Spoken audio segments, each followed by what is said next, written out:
Hello and welcome. This is the fourth lesson in the series Budgeting in Excel. If you've not followed me to this stage, I think you should. You should go back and watch the first lesson where we looked at the sales budget, after which we looked at the production budget, and we looked at the material budget where we looked at material usage and material purchase budget.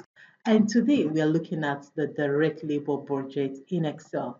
So this is what we have thus far designed, and this is a model. This is a budget model. It's a model because you just need to make little inputs and it updates itself automatically. We've structured it for you to be able to follow along. So I'll be dropping the link for you to download the workbook in the description section of this video. I want you to work along. If you've not done to this stage, please, the link to the previous videos will also be in the description section of this video. It's important you get your hands dirty, in the sense, get to work, do the work, follow through and ensure that you are building something and replicating something just as what you are seeing on the screen. Right. It's not that difficult. If you follow through the training step by step, the way I walk you through, you'll be able to achieve and replicate this. Right. So in today's lesson, we'll be looking at the direct labor budget. Right, this is what we've achieved thus far. So first of all is for us to get our assumptions.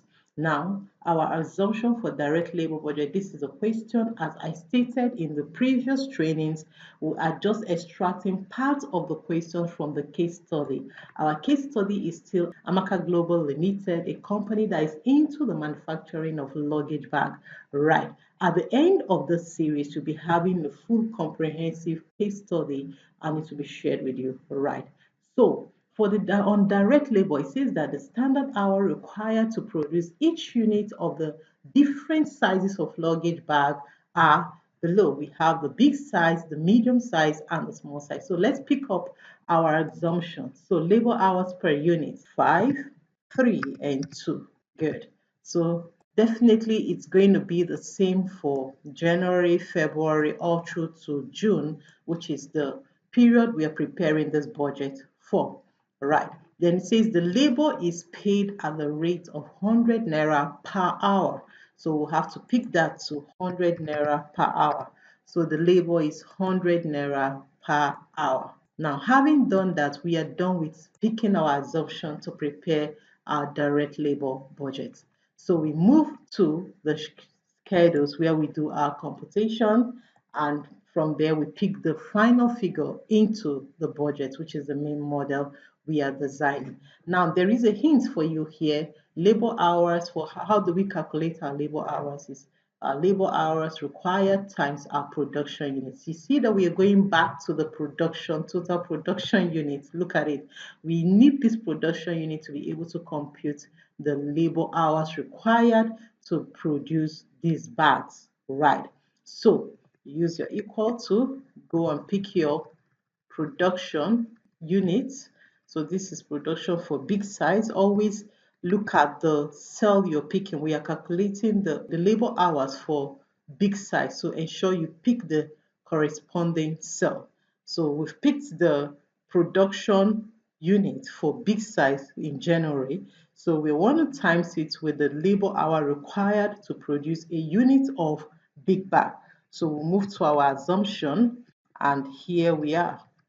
So this is the labor hour required to produce a unit of big bag, right? So we don't want this to be absolute because we'll be copying the formula downwards. So remove the dollar sign right before the row number and the column alphabet. So this is it. This is the total number of hours we require to produce the big size, right? So having imputed the first formula with the right cell reference, you just copy downwards and you copy to the right. Good. So these are the hours required to produce the medium size, the small size, the big size for each of the months. So we are done with the direct labor hour computation. So all we need to do is to pick it into our budget. So we just come here, equal to, go back to your schedules, which is where you do your computation, and pick up the cell. So we'll just copy the formula downward. Notice the formula is in relative. There is no dollar sign in the row, neither in the column. So that's why we can copy down and copy to the right.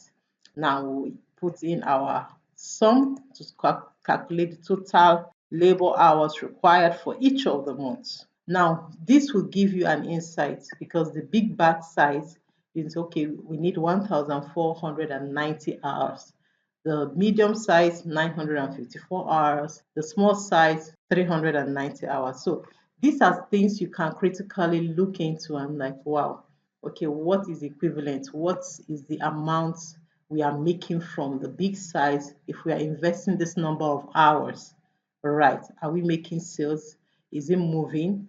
Do you understand? So these are the things that is required for you to critically examine and make informed decision.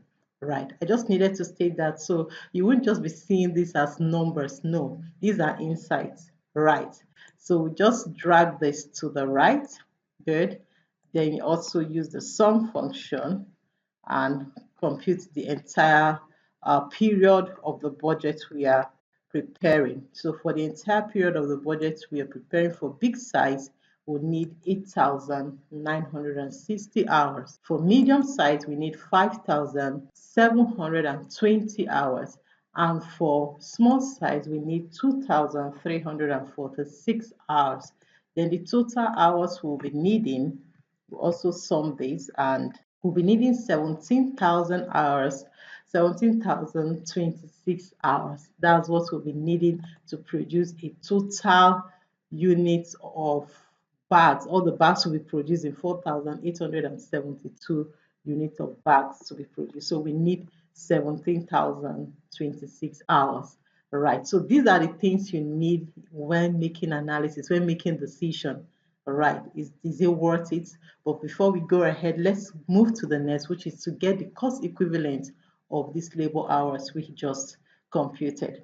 So let's go back to our schedule to make the computation. Now, for the big size, having computed the total hours required, we will just need to times the total hours times the cost per labor hour. All right. So this is the total hour required for big size.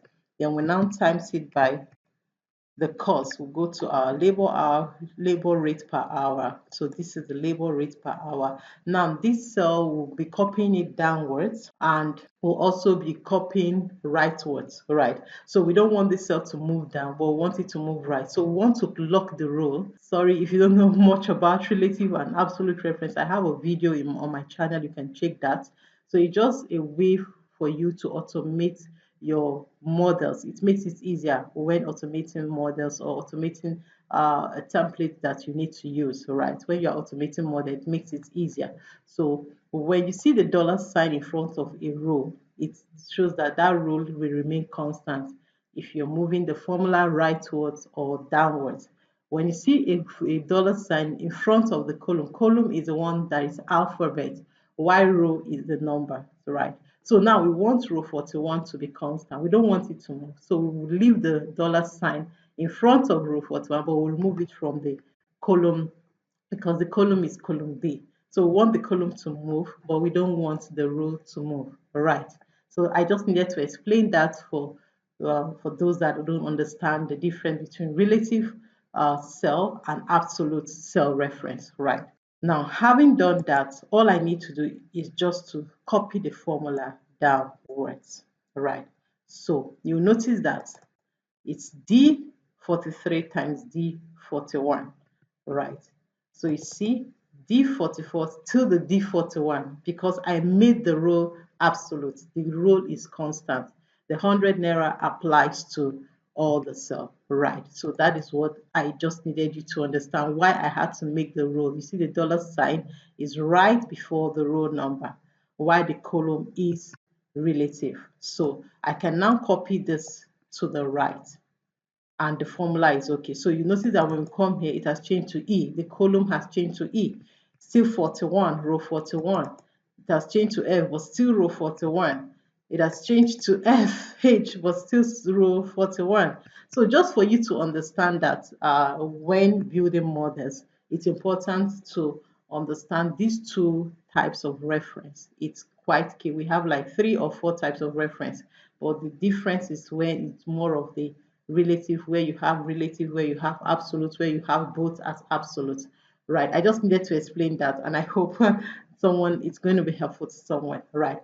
Having computed the cost of labor, let's pick it into our budget now. So we just use the equal to sign, go back to our schedule and pick the cost, big size.